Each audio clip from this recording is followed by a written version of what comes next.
Assalamualaikum warahmatullahi wabarakatuh. Halo semuanya, bagaimana kabarnya hari ini? Ibu harap kalian masih semangat dan tetap sehat.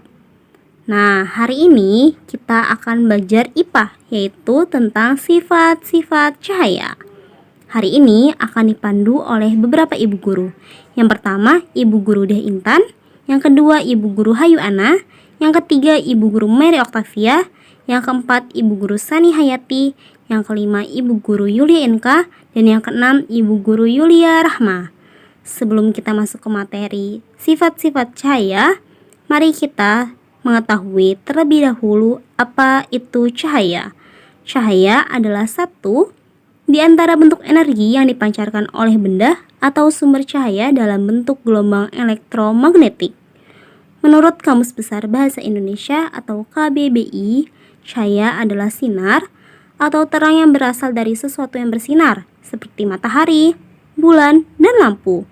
Cahaya mempunyai beberapa sifat yang perlu diketahui untuk menambah wawasan. Apa saja sih macam-macam sifat cahaya? Mari kita ke materi selanjutnya tentang sifat-sifat cahaya. Baiklah, di sini saya akan menjelaskan tentang sifat-sifat cahaya. Sifat cahaya yang pertama yaitu cahaya dapat merambat lurus. Apa sih yang dimaksud dengan cahaya dapat merambat lurus? Jadi, sifat cahaya yang merambat lurus akan terjadi jika melewati satu medium perantara. Contoh sederhananya yaitu ketika menyalakan senter ke arah depan, maka cahaya akan merambat lurus sesuai dengan arah yang diinginkan. Mari kita buktikan bahwa cahaya dapat merambat lurus lewat praktikum berikut ini. Baik, di sini saya akan memperagakan. Sebelumnya di sini ada alat dan bahannya. Yang pertama ada kardus, terus yang kedua senter. Dan di sini saya menggunakan senter HP ya. Baik, di sini saya akan memperagakan sifat cahaya lurus. Kita simpan senternya di bolong kardus yang pertama. Nah, di sini cahaya merambat lurus ya di akhir. Yang pertama cahayanya melewati bolong yang pertama, yang bolong yang kedua, bolong yang ketiga. Nah, yang terakhir cahaya merambat lurus di kardus yang keempat. Baik, sekian dari penjelasan dari saya. Selanjutnya akan dijelaskan oleh rekan saya. Untuk sifat cahaya yang kedua yaitu cahaya dapat menembus benda bening. Benda yang bening adalah benda yang dapat ditembus oleh cahaya. Dengan kaca bening tersebut, cahaya sinar matahari tetap dapat masuk ke ruangan, meski ada penghalang karena jendela terbuat dari kaca bening. Contoh sederhananya adalah ketika kita melihat ke jendela dengan kaca yang bening, maka cahaya akan tetap masuk. Mari kita buktikan bahwa cahaya dapat menembus benda bening lewat praktikum berikut ini. Halo adik-adik, di sini kalian sudah tahu belum kita akan mempraktekkan apa? Di sini kita akan mempraktekkan bagaimana cahaya dapat menembus benda bening. Oke, bahan utamanya yaitu pertama kita menggunakan senter, kedua kita menggunakan gelas kaca atau gelas bening.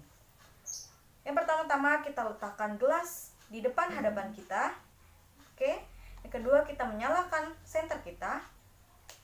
Nah, sudah terlihat belum bagaimana cahaya dapat menembus benda bening? Oke, sudah terlihat. Ini adalah contoh bagaimana cahaya dapat menembus benda bening.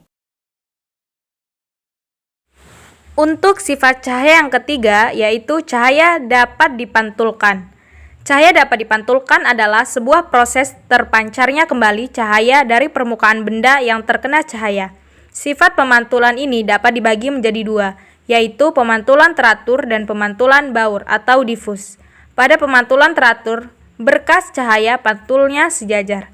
Contohnya yaitu ketika kita bermain di siang hari dengan membawa sebuah cermin, dan jika mengarahkan cermin ke arah datangnya sinar matahari, kemudian kita coba arahkan ke segala arah, maka akan terjadi sebuah pantulan cahaya yang terpantul dari sinar matahari tersebut. Mari kita buktikan bahwa cahaya dapat dipantulkan lewat praktikum berikut ini. Sekarang kita akan mempraktekkan sifat cahaya dapat dipantulkan. Alat yang akan digunakan adalah kaca dan senter, dan kita juga menggunakan ruangan gelap. Pertama-tama kita letakkan kaca dan kita gunakan senter. Senternya kita hadapkan di depan kaca. seperti ini. Nah, di sini di tembok sudah ada cahaya yang dipantulkan dari kaca. Nah, tadi sudah kita buktikan bahwa sifat cahaya dapat dipantulkan. Dan sifat pemantulan juga ada dua, yaitu sifat pemantulan bias dan sifat pemantulan teratur. Yang tadi kita praktikan itu adalah sifat pemantulan teratur. Untuk yang selanjutnya, yaitu cahaya dapat diuraikan.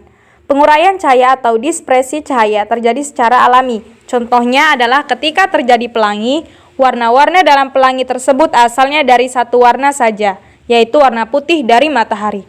Tetapi warna putih tersebut dibiaskan oleh titik air hujan, mengakibatkan cahaya putih diuraikan jadi beberapa macam warna, sehingga terbentuklah warna-warna indah seperti pelangi.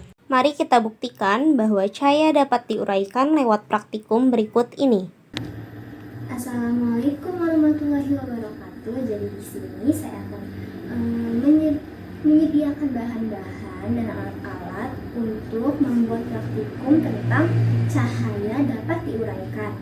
Bahan-bahannya itu ada kaset, ada wadah yang berisikan air, ada kertas, dan juga saya di sini menggunakan senter dari HP. Nah, cara praktikumnya itu kita masukkan terlebih dahulu kaset ini ke dalam wadah yang sudah berisikan air ya. Nih, dimasukkan. Nah, lalu kita sorot kaset, lalu arahkan kertas putih ini sampai terlihat adanya cahaya yang menyerupai warna pelangi. Terlihat tidak adik-adik? Terlihat tidak? Terlihat kan? Ada warna yang warnanya seperti pelangi ya. Tuh, terlihat kan? Jadi begitulah cahaya dapat diuraikan.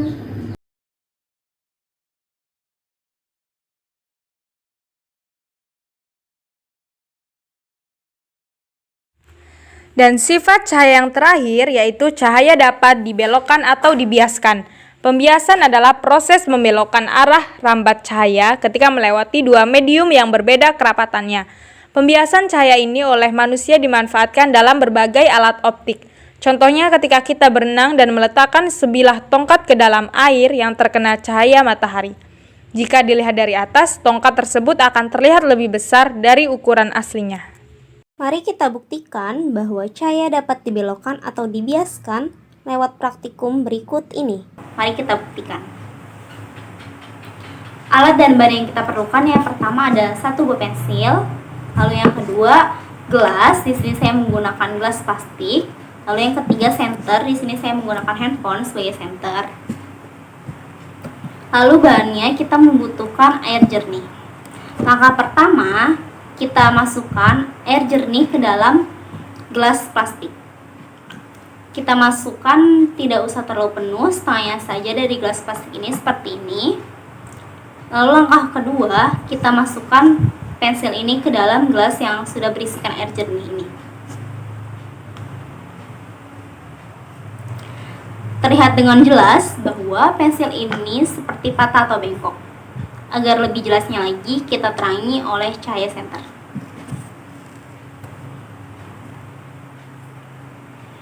Bisa terlihat dengan jelas bahwa pensil ini seperti patah atau bengkok. Sebelumnya, terlihat dengan jelas bahwa pensil ini lurus, tetapi saat kita masukkan ke dalam gelas yang berisikan air jernih ini, terlihat seperti patah atau bengkok.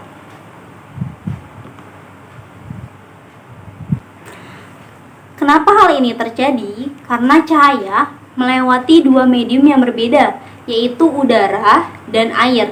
Jadi dapat dibuktikan bahwa cahaya dapat dibiaskan atau dibelokkan. Dan ini adalah contoh bahwa cahaya dapat dibelokkan atau dibiaskan. Baiklah, sekian pembelajaran hari ini. Terima kasih. Wassalamualaikum warahmatullahi wabarakatuh.